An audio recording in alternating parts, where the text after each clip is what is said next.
Hello and welcome to this updated video guide for completing Containment Bay P1 T6 in Final Fantasy XIV Shadowbringers. My name is TSDS, and in this video you'll learn everything you need to know to tip the scales. This fight can be a little sweaty for main tanks, so let's take a look. As the tank, pull Sophia and turn her away from the group. As the off tank, be a DPS for now. The first move you'll see is Aero 2, a large AoE centered on the boss. Getting hit by this will knock you back, which is important later. Immediately after Aero 2, the boss will cast Thunder 3, which is an even bigger AoE, however there is a safe spot right under her.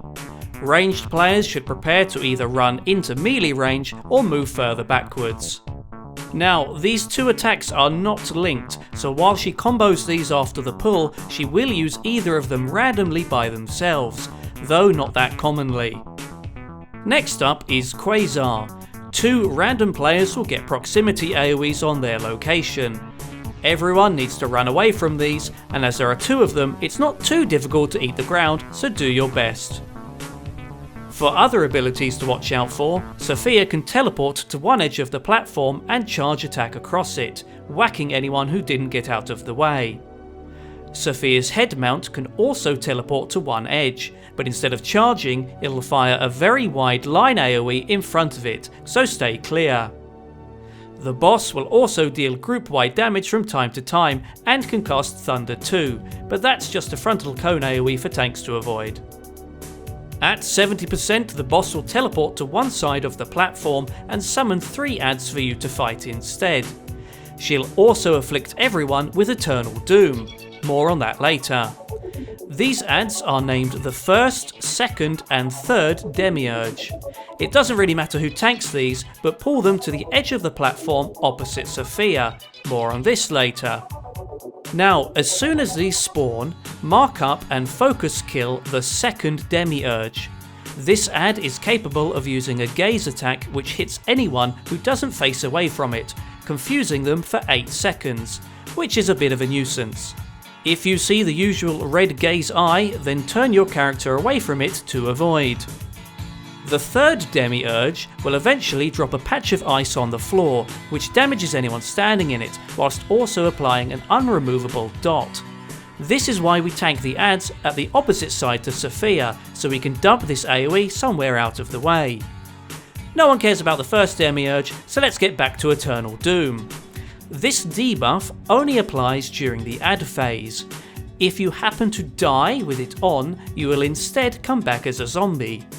Effectively, this means if you die during the adds, you instead get mind controlled for 20 seconds, so just get good and don't die. Once you've killed all of the adds, Sophia will introduce the main mechanic of the fight as she tips the platform left and right, sending everyone flying. This is also why we want to drop the ice AoE at the back out of the way, because if you drop it in the middle somewhere, people will fly into it getting the dot again. Fortunately, the patch of ice will finally fade not long after this part. Now then, in this third and final phase, the fences around the platform will be removed, meaning you can now fall to your death. Hooray! And to make things interesting, Sophia will occasionally tip the platform, launching everyone left or right. Yeah, I'm sure you can see where this is going. Now, in order to not die, keep an eye on the boss. Before she tips the platform, you'll see one or more golden lines linking her left or right, or both sides, to the left and right of the room. The side of her that has the most golden lines will signify the direction you'll be tipped in, so move to the side of the platform with the fewest golden lines. Healers should note that if people do fall off, their bodies will eventually appear back on the platform, so can be revived. There is also one new mechanic in this phase. 2 players will get white rings on them and 2 players will get black rings.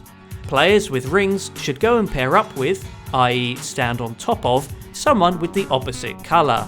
Just note that you cannot share partners. For example, if 2 black circles stack with a white circle, one of the black circle players will fail. This mechanic is pretty ignorable though, so don't worry about failing it. If you fail, you'll just get some dots, but they can be removed.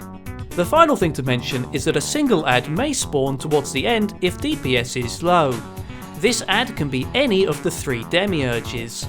If it's a second demiurge, then kill it before it can gaze attack.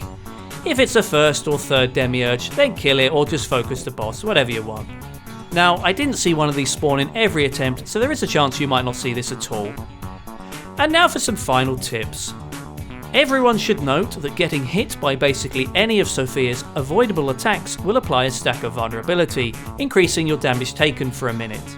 Now, when it comes to the platform tipping, any skills that prevent physical knockback being applied to your character will also prevent you from getting sent flying.